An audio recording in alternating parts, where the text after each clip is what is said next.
My name is Kathleen.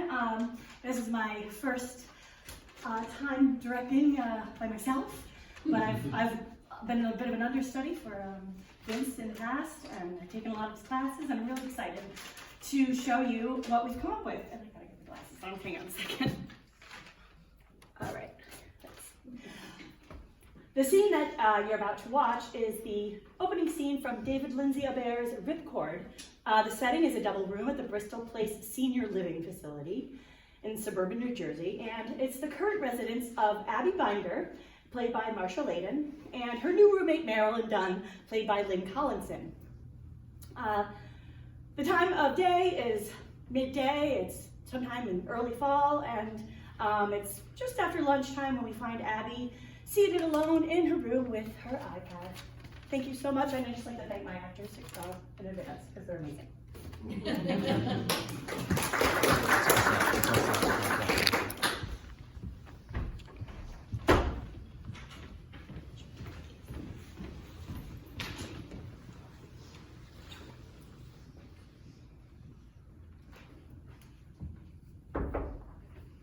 Hey, Abby, you didn't want to come down to the dining room? Am I there? That's all right. I brought some lunch up for you.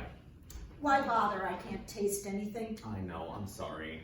Going on 2 months now, which may be a blessing given what they serve down there. It's very common losing your sense of taste. No, it isn't. I see it with a lot of our residents. It's the medications. Certain combinations do funny things. Oh, are you a doctor now? No. The place right over there if you get hungry. Doesn't It's matter. shrimp marinara. Doesn't matter what it is. Everything tastes like sand to me.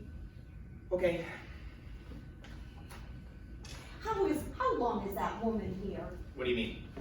Well, it's been 3 weeks now, and she never stops talking.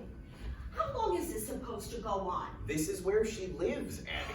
Well, I know for now, but... Well, no, not just for now, indefinitely. This is Marilyn's room. Same as you. But I thought she was being moved as soon as a bed opened up. And from what I hear, the fat woman on the first floor died last night. Mrs. Moore. Her name is Mrs. Moore. Well, I can't keep track of everybody's name. You knew who I meant. She's dead, isn't she? She passed away, yes. Then there's an open bed. Look, I think Marilyn prefers this room. She said she likes the view of the park. I think she's very happy here. But everyone wants the first floor. It's close to everything. And I've always had my own room, Scotty. That's not true. Well, most of the time. That Spanish woman was here for a few months, but then... Now, if there is space, we try to accommodate you, but there's not always space, and you don't have a private room. Not officially, maybe. If you want to pay for a private room with your family, then that can be arranged. But... Well, if I have to have someone, why can't it be someone quiet?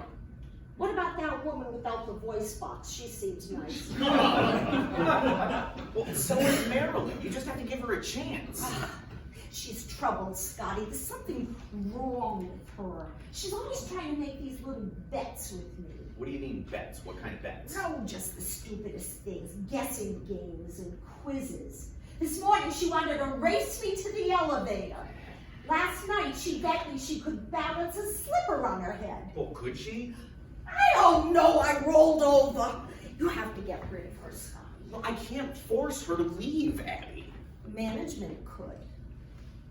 Scotty Hastings would. He always made sure I had my own room. Well, he doesn't work here anymore. Which is a shame. Scotty liked me. I like you too, but I'm not in charge of room assignments. Miss LaRusso is. Well, you're friendly with her, aren't you? I see you in her office all the time watching those cat videos or whatever they are. They must be very funny the way you two carry on. Hey, they aren't cat videos. No. Not all of them. Could you talk to her? You talk to her. Be your own advocate. Oh, that never works out. Besides, and Charlie liked me, but besides, Miss LaRusso doesn't. Because you're mean to her. Her problem is she doesn't have a sense of humor. Charlie Hastings thought I was hilarious. Because he was drunk. You leave that man alone. He had a terrible drinking problem, which is why he got fired. All I know is he always did whatever I asked him to do. If Charlie were here, that woman would be gone by now. There she is. Here I am. How are you, Marilyn? I feel great, thank you. Just back from my walk. Oh, are you doing that now? Every day after lunch, twice around the park. Me and Alice and Sally. Mr. Hans comes sometimes too. I've invited Abby, but she doesn't like the exercise. It's not the exercise I don't like. Did you make my bed, Scotty? I told you you don't have to do that. I'm only going to mess it up again. I'm a very restless sleeper. Also, she snores. That's true. I have to get earplugs. My poor Oliver used to boot me out of bed. Now, usually it's the husband on the couch, but with us it was me, poor man. My very thought. Isn't she awful, Scotty? Yes, she is. She's awful. I'll be back.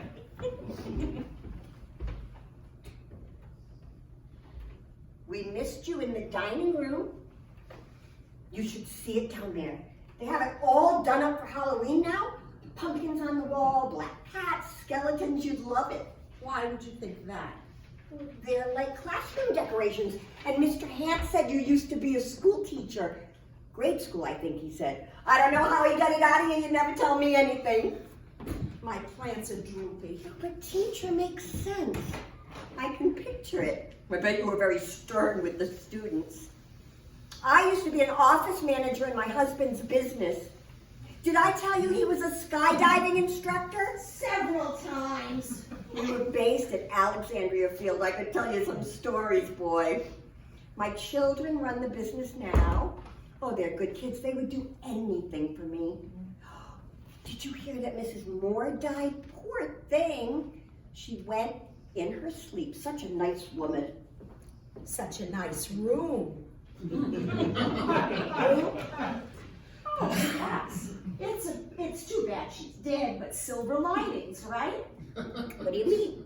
Well, actually, on the first floor, that room is prime real estate around here. First floor, between the mailboxes and the day room, less walking, more space. Oh, are you looking for a new room? No, I'm not looking for a new room. Well, you seem so enamored of it.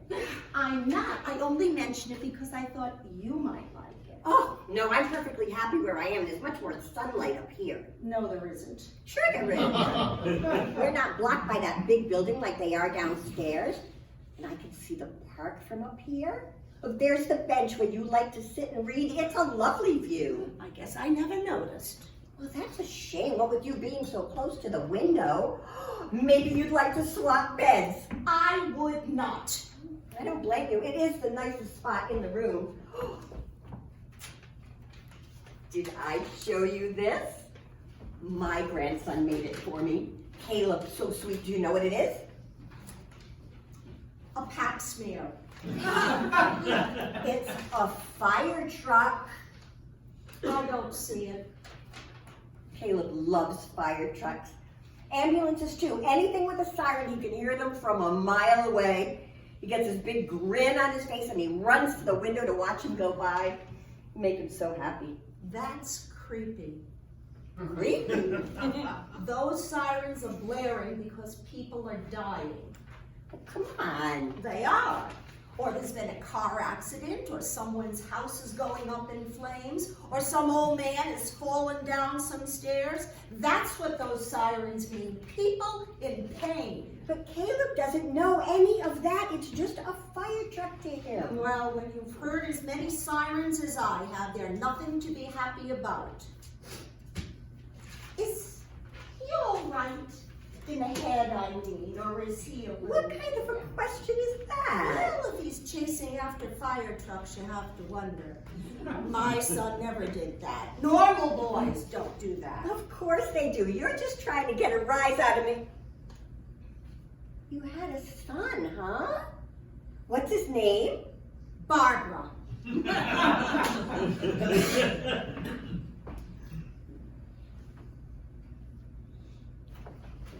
You should eat.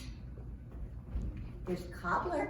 It's very good. You know I can't taste anything. Oh, is that still going on? You know it is. I'm and I love cobbler. I know. I'm sorry. I don't think you are sorry. I think you're gloating.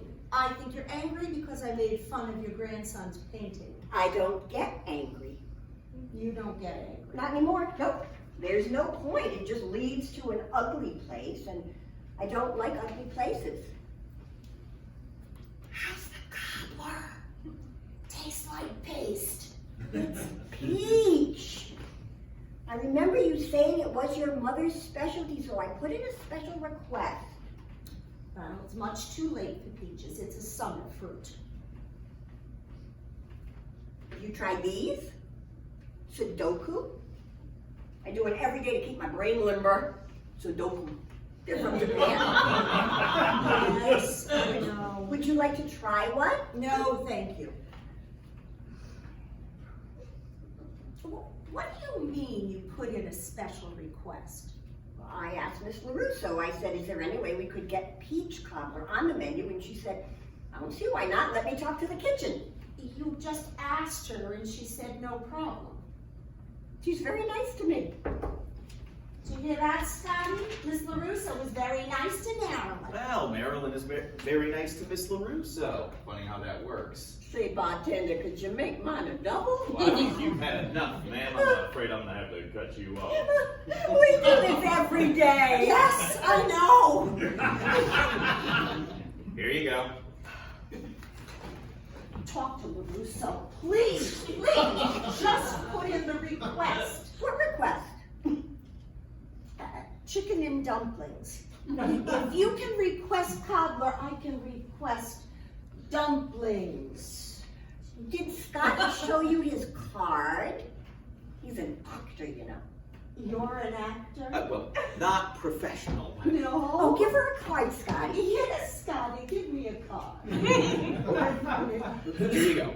He was handing them out at lunch. It's a postcard for the play he's in. But it's not a play. Oh, I misunderstood. I thought it was a play. Beelzebub's Den. It's a haunted house.